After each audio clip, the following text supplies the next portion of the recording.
So this isn't going to be photorealistic, clearly, because I'm shadowing the edges, but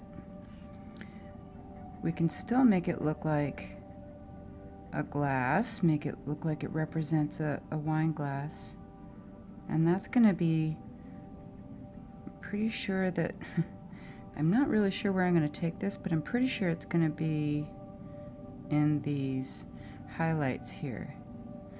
And what happens with the highlights is that they're sharp. So you can already see I'm creating this curve, and I'm going to make it more pronounced with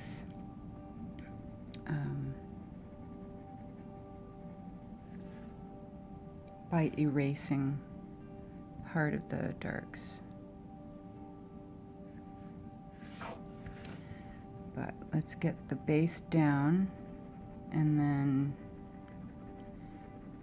you know, basically the whole time I'm doing this, I'm guessing.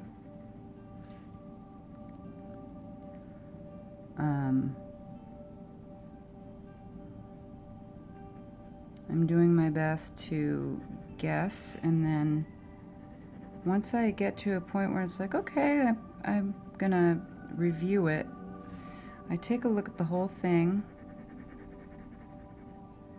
and then correct all the things that don't look right. That's kind of how I roll.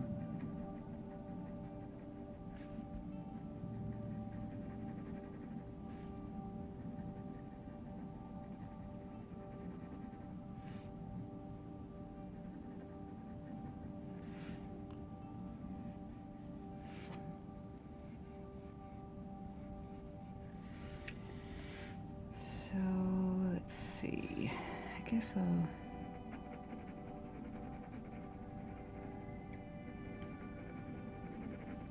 and sometimes I'm not successful. You know, that's life.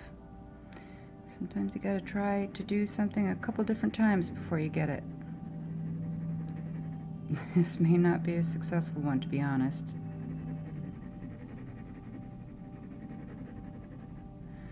But it also could be good enough.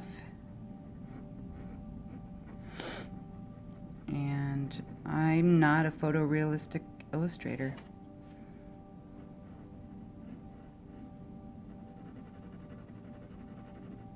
Ever see those hyper-realistic illustrators, artists? They make everything look like a photograph. Like, their accuracy is so perfect. I think that's amazing. I think that's mostly skill. If you see my animal cards, my animal illustrations, those are more photorealistic.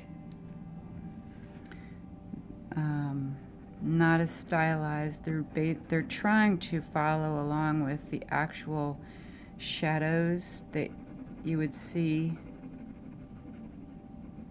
when you were looking at the animal.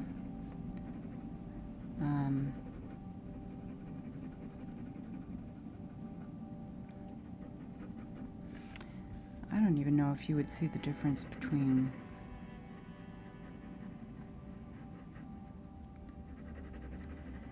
and those are good for, you know, exercising your seeing abilities, because that's what drawing is. Well, that's what life drawing is. It's about seeing, it's about looking, it's about understanding what is. It's kind of a form of meditation if you think about it, because you're not drawing what you think it looks like, you're drawing what it looks like. A foreshortened arm is the best example, and probably the first example that we were ever taught in school, is that when you look at a leg from the foot and looking up, like if you were down on the ground and somebody was standing and you were looking at it from that angle and you wanted to draw that person's leg, it's not going to be a long leg because you're looking up, right? Yep, this might not be so successful. But we're gonna keep going and see how close we can get. Or at least make it pretty. I think what would happen is the edges would get really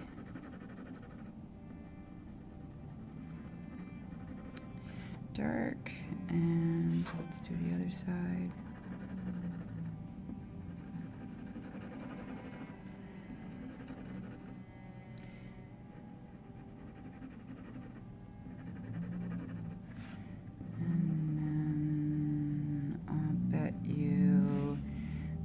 Top will be lighter because the light's on it.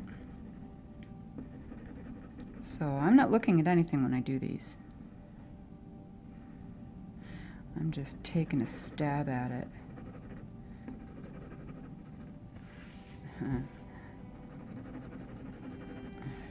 And that's what makes my style my style. Sometimes it's inaccurate, and that's what makes it kind of whimsical, right? That's my story, and I'm sticking to it. I think there's going to be like a hint of a lip on the glass.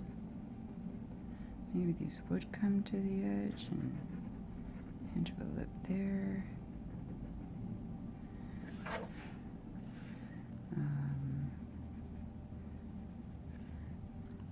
Well, I guess if we're going to go for it, go for it.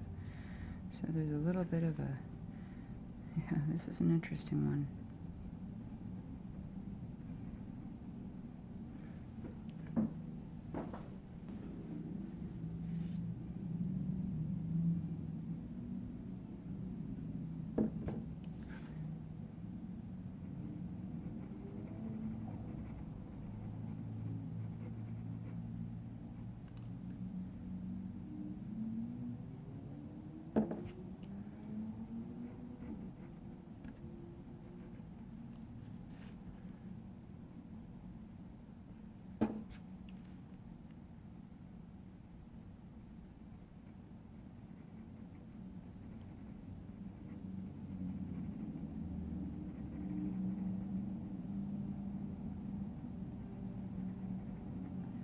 Basically, I'm just using logic the whole time. It's like, okay, if I were the light, what would I be doing? I would be hit this side. My light almost always comes from this side.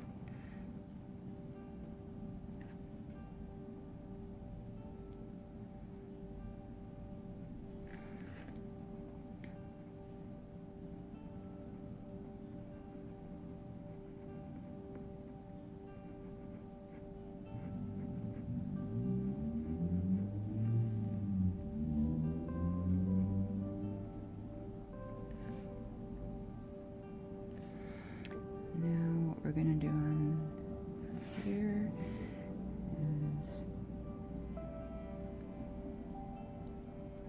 this bad boy going. Not going to be perfect, but it's going to be fun.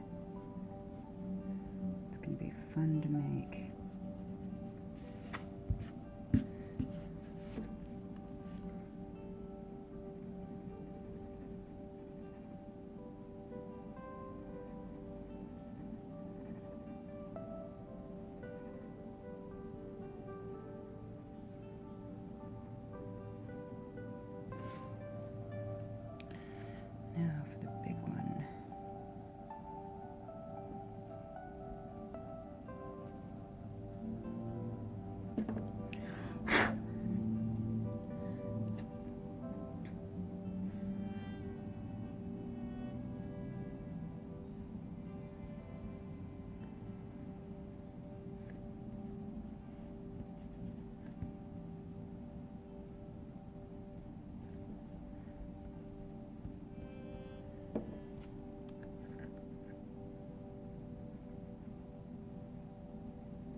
Is that like mostly out of the frame?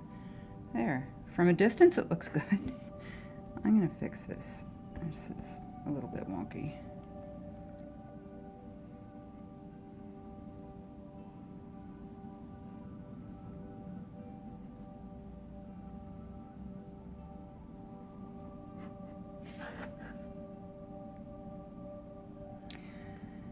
Not my best piece, not my strongest piece, but I don't hate it. And there you go. All right. All